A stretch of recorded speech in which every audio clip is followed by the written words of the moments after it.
Welcome back. We're here to look ahead to Sunday's game on the final day of the Premier League season between Manchester City and Southampton. Matt, will start with Southampton. They had their final home game of the season last time out on a thumping 6-1 win over Villa. Yeah, very good win, wasn't it? Like say, Southampton's season's gone off a little bit. That was their first win in 5, and to be back to last home game of the season, I think the fans wanted a good performance. Villa went there, decent form overall. They played quite well recently, but the game itself was one of those games you see maybe three times a season. Maybe we've seen some big scores this season, haven't we? And to be fair, the defending from Villa was woeful, wasn't it? At times, I think Ron Vlaar and Jerome Shaqiri both made horrible mistakes. Given was not given too much chance for any of them. But obviously, the talking point from that game was the Sadio Mane hat-trick with 2 minutes 56 seconds, surpassing Robbie Fowler's for Liverpool. I think he would have expected that never to go. You talk about records being broken, but to score a hat-trick in under 3 minutes in the Premier League it says a lot about the defence as well, but it says a lot about the player, because they were decent finishers when they got a bit of luck for the first one. It sort of rebounded in, didn't it? But I think it was second one or the third one, top corner. That was a very good finish. Good build up down the left. And Shane Long got a couple of goals as well. I think 2 goals, 2 assists for Shane Long in that game, and he hit an absolute beauty, didn't he, into the top corner from distance. And it was, you saw Tim Sherwood sitting on the bench, Villa manager, just sort of, what can you do about that? It was poor defending, but you got to give Southampton credit for the way they went forward. And obviously, like I say, Pella got his name on the score sheet as well, didn't he, second half? So it's all sort of got all his strikers getting on the score sheet. Lots to talk about for that. And Pella's got 12 in the league this season, which is, when you talk about, he started really well, then he tailed off, didn't he? But I think when you look about a return of 12 league goals for a season, it's very decent. Shane Long got a couple, but he's only got 5 this season, so we'll be keen to prove that next season. Mane's now in double figures for the league, so he's done well again this season. And like I say, it was important that they won that game because they had started to tail off in a minute, and very good performance. Yeah, it's interesting to see what might happen next season, because if all those players are fit, I mean, Mane and Long at the start of the season, they weren't necessarily regulars. You had Tadic, who's been out recently. He was more of a regular in that sort of front three, and you might have Jay Rodriguez coming back as well. He signed that new contract. So say if Rodriguez, Pella, Mane, Tadic and Long, so if all those 5 are fit come the start of next season, it'd be interesting to see what Coleman does, if any of those players are going to go this summer necessarily. But when you look at the league table now, Southampton, they're guaranteed, to finish in the top 7. Say if they'd lost that game last weekend and Swansea had beaten Manchester City, they'd now be down in 8th. But as it happens, they're now definitely going to finish 7th, at least 7th in the table. They could finish, as high as 5th if they win this game and Liverpool and Spurs both lose. So if they get up to 5th, that'd be a fantastic achievement. But so if they do only finish 7th, this is a tough game for them going to City. And if they do only finish 7th, they'll be watching, the FA Cup final. With eager eyes. Ronald Koeman said, we definitely want that Europa League spot. If Aston Villa win the FA Cup final, they get it. But if Arsenal win, as you would expect Arsenal to, and Southampton would get it if they're 7th. So interesting to see. And I think it's interesting what different clubs' viewpoints in the Europa League is. Southampton, the way they finished the season, you wouldn't necessarily think they want the Europa League, but Koeman said they do. And you hear what Ashley Williams said. The Swansea captain. He said, he was relieved that Swansea didn't actually get into the Europa League because he thinks it can really affect your form.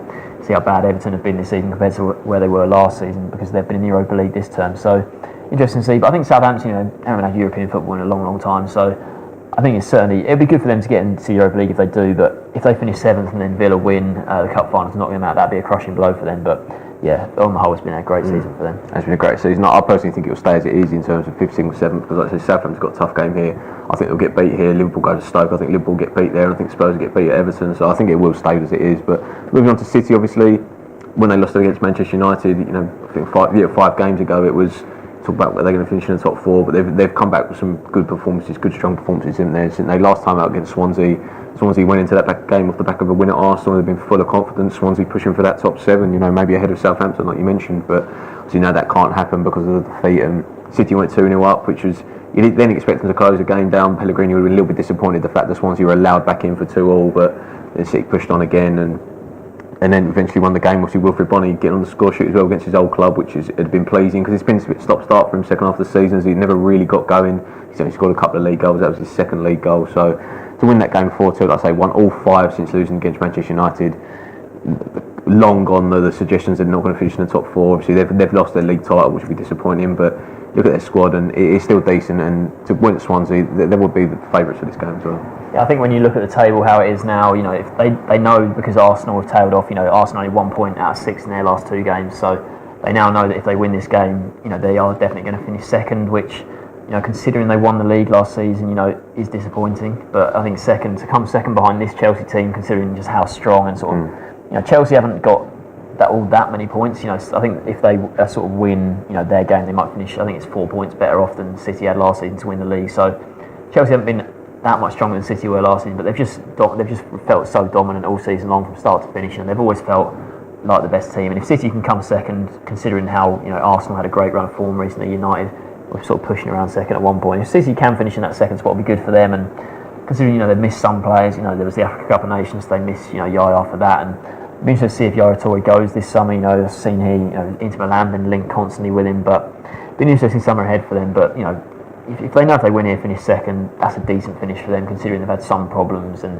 it's always so much more difficult to defend a title than win a title. So I think second place is a decent finish, but obviously going out in Europe the way it did was disappointing. So on the whole, probably not quite where they want to be, but if they can finish second, fairly solid campaign. Yeah, it will be decent. Like I said, mentioned the summer plans will be interesting. Looks like Toure might be off, and incoming, I think, wants to freshen his squad. But you talk about he wants to freshen his squad. Who is he?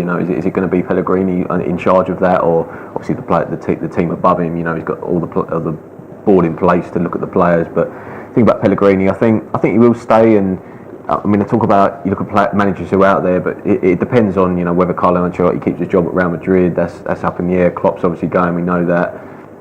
Can you really see City changing Pellegrini? I'm not too sure. Won the league last season, and he's well liked there. And you look at what Pellegrini did in Spain with Malaga and Villarreal. He had some good seasons. He's a good manager, and I think he will stay there. And summer plans, obviously, Sterling contract situation there. City look like, certainly with the bookmakers at least, they are the favourites to sign Sterling. It'd be interesting to see whether they do that and freshen the squad up. And like I say, it's been a decent season. They're 8 points behind Chelsea at the moment. If Chelsea drop points last game of the season, City win this, it suddenly might become 5 or 6, and you're thinking that's not too bad behind this Chelsea team. So interesting game for this one.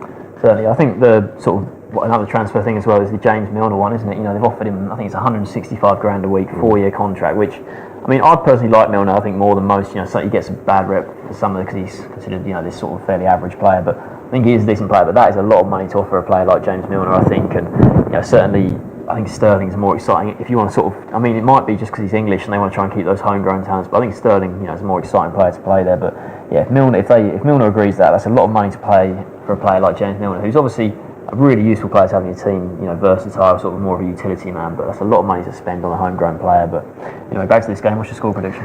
Yeah, I think I've got fancy City, and like I said, I do expect the teams in 15th, except for all to lose again. They've all got tough games, and to go to City final weekend of the season, City have been really good recently, and it's difficult to see Southampton going there causing too many problems. I think City will just win this 2-0. 2-0, yeah, I fancy City as well. I think, like I say, 5 wins in a row, they're in great run of form, and Southampton, now that they know they've got that top 7 spot, they'll want to win to try and maybe get 5th or 6th, but yeah, I think City will start this game favourites. I'm going to completely agree with you actually, 2-0. So both fancy City to win this one 2-0. Thanks for watching.